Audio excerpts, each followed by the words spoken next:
নমস্কার বন্ধুরা, স্বাগতম আমার নতুন একটি ব্লগে। তো আজ দামোদর মাসের শেষ দিন। তো বুঝতেই পারছ, দামোদর মাসে যারা নিরামিষ খেয়েছেন তারা আজ নিরামিষ ভঙ্গ করবেন। তো মন্দিরে অনুষ্ঠান হচ্ছে আর এখানে শুরু হয়েছে রান্নাবাড়ি। এখন বাজে সকাল 11টা। তো আমিও স্নান টান সেরে রান্নাবাড়ি সেরে চলে এসেছি মন্দিরে। তো এখানে হচ্ছে ভাগবত পাঠ। তো এখনও কিন্তু অনেকেই আসে নাই, স্বল্প কয়জন এসেছে। তো মন্দিরের ভিতরে কিন্তু ভোগের আয়োজন করা হচ্ছে। তো এখানে এরা সবাই সেগুলো রেডি করছে। আর এখানে ঠাকুর মশাই নিজে রান্না বান্না করছে ভোগের সাড়া দেওয়ার জন্য। তো প্রতি বছর কিন্তু অনেক বড় করে অনুষ্ঠান হয়। পুরো মাস নিরামিষ খাওয়ার পর মন্দিরে কিন্তু দশের খাওয়া হয়, পান্ডা দিয়ে রান্না হয় আর কীর্তনিয়া আসে, অনেক বড় করে অনুষ্ঠান করা হয়। এবারে এই অনুষ্ঠানটা অনেক ছোট হচ্ছে কিছু সমস্যার কারণে। তো অবশ্যই ভগবানের কাছে আশা রাখি সামনের বছর আবার অনেক বড় অনুষ্ঠান হবে নিশ্চয়ই।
ভাগবত পাঠ শেষে ভোগের কীর্তন হলো।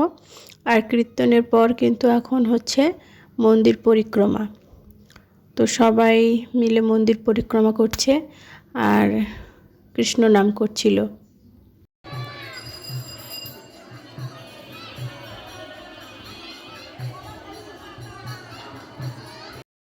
তো এরপর পরিক্রমা শেষ করে আমরা ভোগ দর্শন করতে চলে এসেছি। আর এখানে চরণামৃত নিচ্ছিলাম।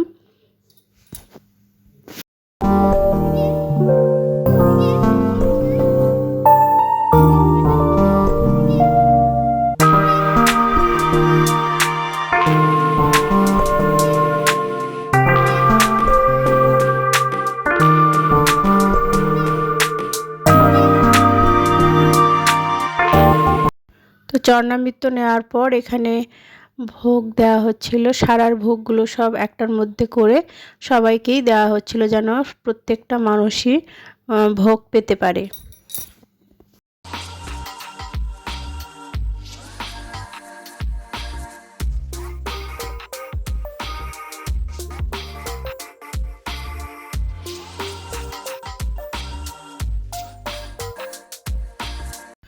প্রসাদ বিতরণের পর এবার চলছে খিচুড়ি বিতরণ, যেন প্রত্যেকেই খিচুড়ি পায় সেদিকেও লক্ষ্য রাখা হচ্ছে।